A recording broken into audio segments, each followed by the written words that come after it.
Mother Earth is under a severe attack and she is hitting back. Climate change is causing disasters all over the world. The processes that nature relies on to give us what we need for our survival on this planet, like fresh air, clean water and arable soil, are under serious threat from global warming, caused mainly by excessive and growing release of greenhouse gases into the atmosphere. The main culprit, carbon dioxide, is a byproduct of operating liquid and gas engines used in vehicles and generators, gas flaring, and bushfires.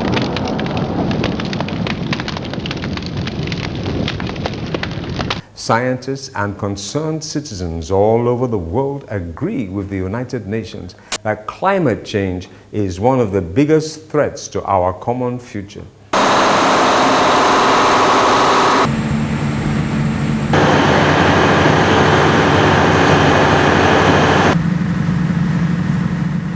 The Earth's atmosphere is a very thin layer covering the Earth. This thin layer of gases is important. That layer allows sun rays come into the Earth, and some of the rays are also reflected back. Some are trapped in order to warm the Earth. This process of rays coming in and out of the Earth's atmosphere exchanges heat between the sunlight and the Earth, warms up the Earth and makes it livable for you and me. It also triggers off other activities because as the surface of the ocean warms up, it causes winds to move, and that determines the climate, where rain falls, where rain doesn't fall through the seasons. However, because of our lifestyles, we are slowly thickening that layer of gas with greenhouse gases. And because of this thickening, the sun rays that come in, a lot of them get trapped. And these sun rays, which are trapped within the Earth's atmosphere, causes the temperature of the Earth to rise significantly above what is comfortable for us. And this is global warming. Global warming comes with problems. We said earlier that warming the surface of the ocean causes winds to blow, but when the surface of the ocean becomes too hot, the winds can be fast, and then we have hurricanes. The distribution of rain will therefore be affected, such that some areas have too much rain, while some areas don't have at all. Therefore, while the south of Nigeria, for example, will be experiencing floods, the north will be experiencing drought and desert encroachment. The Lake Chad, for example, is drying up. Lake Chad has shrunk to less than 40% of its normal size due to the drying of the atmosphere in that area. This is the coastline of Nigeria as we know it. With rises in atmospheric temperature due to global warming, the ice caps are already melting. Water sourced from this melting ice will cause the sea levels to rise. This will be the new coastline of Nigeria. Notice that Lagos is not there. Notice that Warri, just a little bit left. And Port Harcourt is just a little bit left on the high ground. And Calabar is only left on the high ground. The other way of easing global warming is to remove the carbon dioxide. That is the major cause of global warming from the atmosphere. As far as we know today, until new technology arrives, trees are the best agents of removing carbon dioxide from the atmosphere. Each of us, from the day we are born to when we are 80 years old, require at least 40 trees to absorb the carbon dioxide we breathe out. Now, when you add that to the carbon you produce from your car, from your cooking, from your air conditioning, and other processes, industrial and otherwise, that produce the things we like for our lifestyles, then we are talking about lots and lots of carbon. And that's why, of course, I keep saying that we need to plant trees, plant more trees and more trees.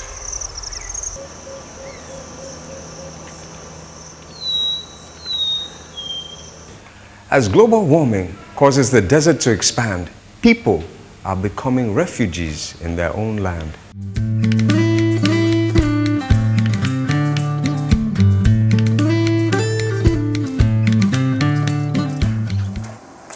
The third project here in this school is all to stop this desert encroachment in this area, because desert is really encroaching this place. By planting this tree now, the people can use this land for harvesting. Sometimes the rainfall that should have fallen within a week, maybe every 2 days or something, could fall one day in a week or 2 days in a week. So that kind of thing definitely will give flood, because it results in flash floods. And such type of rainfall is not good for agriculture. I carried out analysis on our historical data, that's from 1911 to 2000, total of 90 years. I also did an average of from 11 to 2000, so I had to subtract to get deviations, what we may call anomalies. The mean for the first 30 years, from 1911 to 1940, compared to the long-term mean of from 1911 to 2000. I noted that the onset of rain season was much earlier.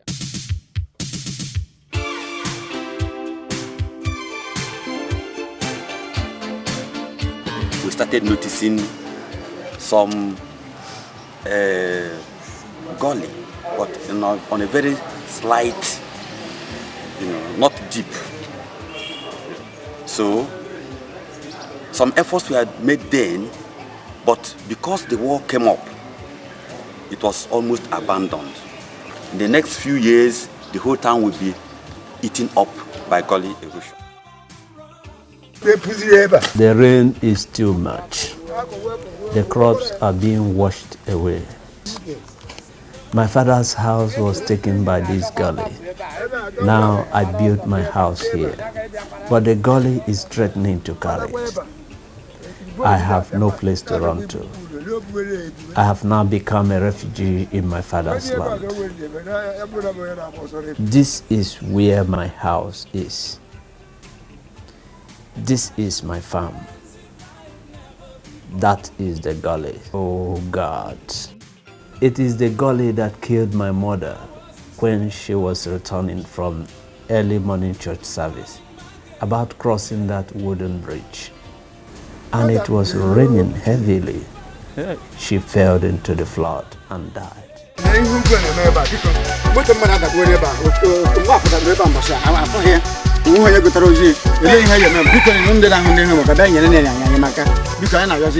That reminds me, your cars and your house fall into erosion? Yes.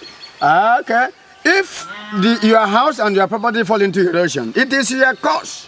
You people caused it because you refuse to replant the trees that people cut down. It is when you replant the trees, the roots of trees prevent erosion. It holds the soil together and prevent it from washing away all your properties. You should stop cutting down trees without replanting them. Are you getting me? I am getting you.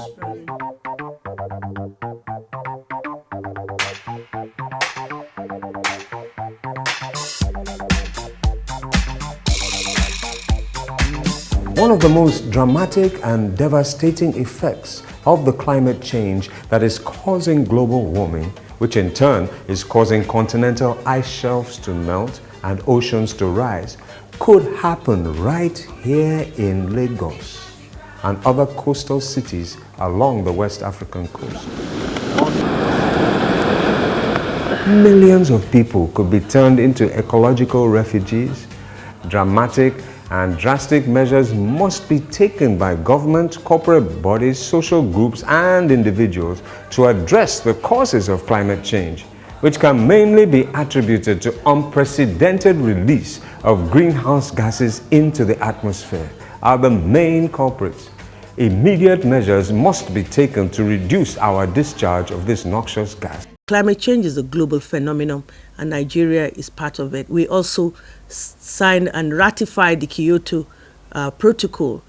We did that in 2004, and we are working at the process of domestication and looking at activities also where we can cut down on our carbon emission. Although we are still within limits, but we should look at a situation where we do not increase, but look at decreasing. We are beginning to talk seriously about resuming economic progress. And this is the danger, that if economic progress and industrialization means repeating what has happened in the United States, it's now reckoned that even 5 Earths cannot accommodate China, India, Indonesia, Brazil, Nigeria, replicating the American way of creating additional incomes.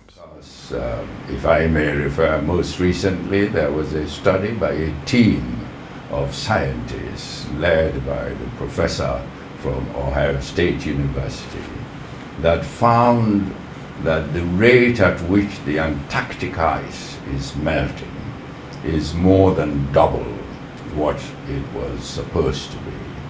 So sea level has been rising, and global warming temperature has been on the increase. In fact, scientists project that by 2050, global temperature may rise by up to 4 degrees Celsius.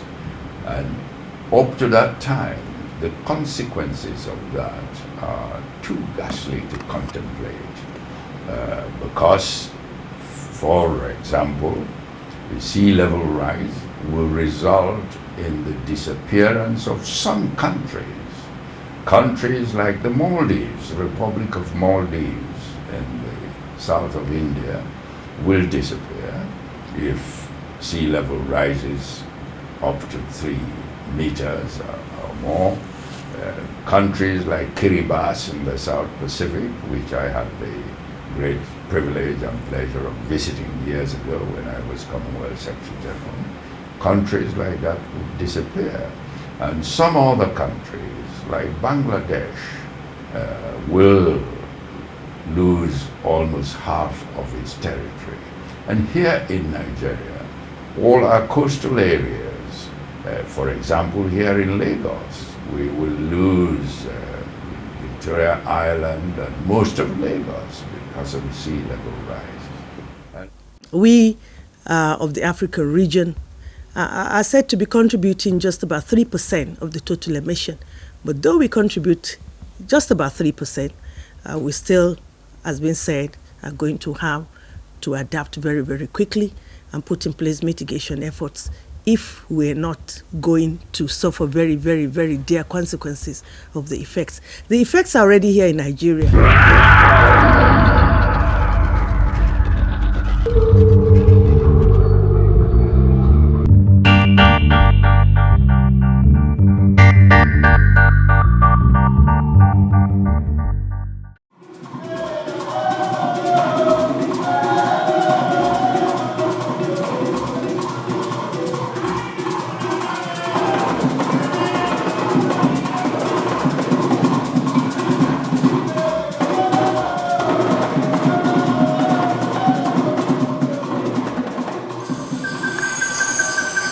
Forests, with their masses of green leaves and wood, mop up and absorb carbon dioxide from the atmosphere as they give out life-giving oxygen, thus fulfilling life's most basic of cycles and maintaining the earth at a relatively constant temperature.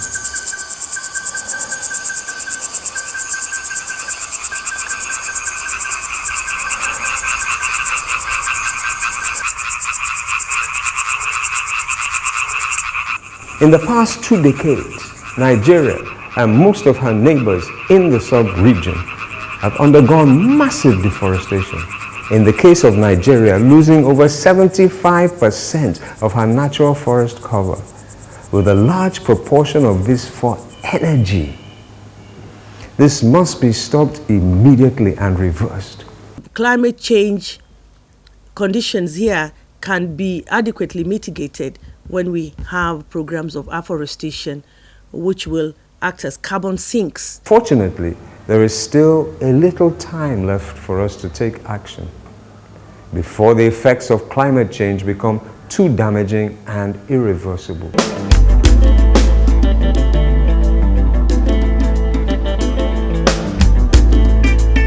We must act now and become far more responsible caretakers of this wonderful creation that we are only keeping in trust for our children. Nigeria is certainly not alone in her quest to safeguard her natural heritage and is currently in dialogue with other countries as they are negotiating for Africa.